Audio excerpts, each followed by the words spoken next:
इस वीडियो में हम मनुष्य में पोषण के बारे में पढ़ेंगे। देखिए मनुष्य में पोषण कैसे होता है। आहार नाल मुंह से लेकर गुदा तक एक नली के रूप में होता है। हम अलग अलग प्रकार के भोजन को खाते हैं। भोजन को एक प्रक्रिया से गुजरना पड़ता है जिससे वह उसी प्रकार के छोटे छोटे कणों में परिवर्तित हो जाता है। आहार नाल का स्तर बहुत कोमल होता है, इसलिए भोजन को गीला व नरम किया जाता है ताकि इसका मार्ग सरल हो जाए। जब हम कुछ खाते हैं तो हमारे मुंह में जल भर जाता है। वास्तव में यह जल नहीं है, यह लार ग्रंथि से निकलने वाला रस है जिसे लार कहते हैं। लार में भी एक एंजाइम उपस्थित होता है जो लार एमिलेस कहलाता है। यह मंड के जटिल अणु को शर्करा में तोड़ देता है। भोजन को चबाते समय जिह्वा भोजन को लार से पूरी तरह मिला देती है। मुंह से आमाशय तक भोजन ग्रसिका द्वारा ले जाया जाता है। यह पाचन कार्य आमाशय की भित्ति में उपस्थित जठर ग्रंथियों की सहायता से संपन्न होता है। ये ग्रंथियां हाइड्रोक्लोरिक अम्ल, श्लेष्मा तथा प्रोटीन पाचक एंजाइम पेप्सिन का स्रावन करती हैं। आमाशय से भोजन क्षुद्रांत्र में जाता है। क्षुद्रांत्र आहार नाल का सबसे लंबा भाग है। क्षुद्रांत्र कार्बोहाइड्रेट, वसा तथा प्रोटीन के पाचन का स्थल है। पाचित भोजन को आंत्र की भित्ति अवशोषित कर लेती है। क्षुद्रांत्र के आंतरिक स्तर पर अनेक अंगुली जैसे प्रवर्ध होते हैं जो दीर्घरोम कहलाते हैं। दीर्घरोम में उपस्थित रुधिर वाहिकाएं भोजन का अवशोषण करके शरीर की प्रत्येक कोशिकाओं तक पहुंचाती हैं। बिना पचा हुआ भोजन बृहदांत्र में पहुंच जाता है।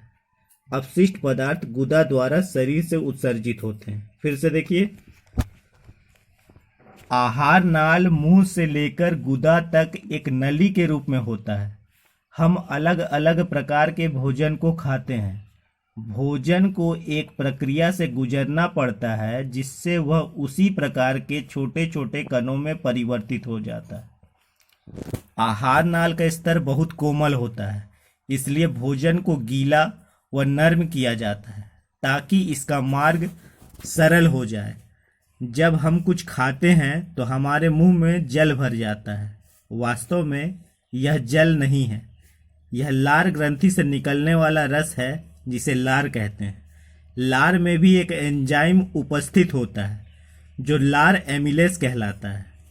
यह मंड के जटिल अणु को शर्करा में तोड़ देता है। भोजन को चबाते समय जिह्वा भोजन को लार से पूरी तरह मिला देती है। मुंह से आमाशय तक भोजन ग्रसिका द्वारा ले जाया जाता है। यह पाचन कार्य आमाशय की भित्ति में उपस्थित जठर ग्रंथियों की सहायता से संपन्न होता है। ये ग्रंथियां हाइड्रोक्लोरिक अम्ल, श्लेष्मा तथा प्रोटीन पाचक एंजाइम पेप्सिन का स्रावन करती हैं। आमाशय से भोजन क्षुद्रांत्र में जाता है। क्षुद्रांत्र आहार नाल का सबसे लंबा भाग है।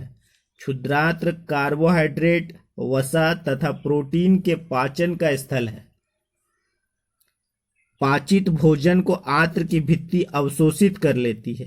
क्षुद्रांत्र के आंतरिक स्तर पर अनेक अंगुली जैसे प्रवर्ध होते हैं जो दीर्घरोम कहलाते हैं।